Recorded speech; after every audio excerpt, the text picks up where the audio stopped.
नगर संघटक आम्ही मागील 2023 पासून नाशिक महानगरपालिकेला वडा रोड, पठार रोड आणि हे नासडी ब्रिजच्या रुंदीकरणासाठी निवेदन देतो, पण नाशिक महानगरपालिकेच्या कानावरती चूर येत नाही आहे. ते गेंड्याच्या कात्रीचे लोक त्यांना इथे निष्पाप लोकांचा बळी चाललेला आहे, त्याच्याशी त्यांना काही घेणं देणं नाही आहे. मागच्या महिन्यामध्ये इथंच कॉर्नरला मुस्कान शेख ह्या 18 वर्षीय एका मुलीचा ॲक्सिडेंट झाला होता, ती जागीच मृत्यू पावली होती.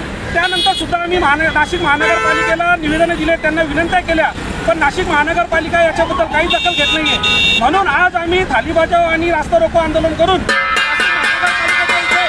नाशिक महानगरपालिकेचं लक्ष वेधण्याचा प्रयत्न केलेला आहे. नाशिक महानगरपालिका जर नासडी ब्रिज रुंदीकरण करण्यासाठी जर का इथं पुढाकार घेत नाही तर आम्ही इथले जे नागरिक आहे त्यांना घेऊन नाशिक महानगरपालिकेवरती आंदोलन करणार आहोत आणि बांधकाम विभागाचे जे आयुक्त आहेत, जे जी आहेत नाशिकचे, त्यांच्या दालनामध्ये आम्ही ठिय्या आंदोलन करणार आहोत. हे आज आम्ही त्यांना इथून इशारा देत आहोत. रुंदीकरण म्हणजे तुमची मागणी काय समांतर ब्रिज ह्या नासडी पुलाचा जो भाग आहे इथं बघा तुम्ही, 18 मीटरचा रोड आहे आणि ब्रिज जो आहे तो 9 मीटरचा आहे.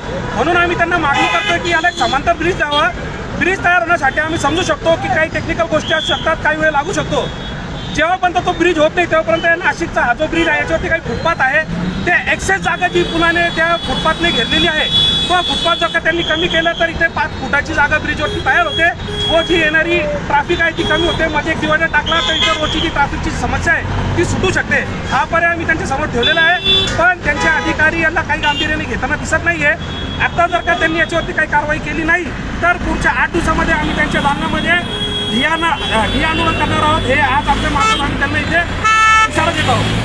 हे जे काही सरकार आहे त्यांनी लोकांना धार्मिक मुद्द्यांमध्ये गुंतवून ठेवलेलं आहे आणि विकासाचे जे कामं आहे त्याच्यावरती लोकांचं लक्ष केंद्रित होऊ नये म्हणून ते मुद्दामून धार्मिक विषयांवरती लोकांना घेऊन जातात. आणि हे असले जे प्रकार आहेत, असे जे मुद्दे आहेत जिथं लोकांचा बळी झालेला आहे त्या मुद्द्यावरती लोकांचं लक्ष भटकवण्यासाठी ते मुद्दामून तो विषय काढतात. ही आमची आम आदमी पार्टीतर्फे त्यांच्यावरती आरोप आहे.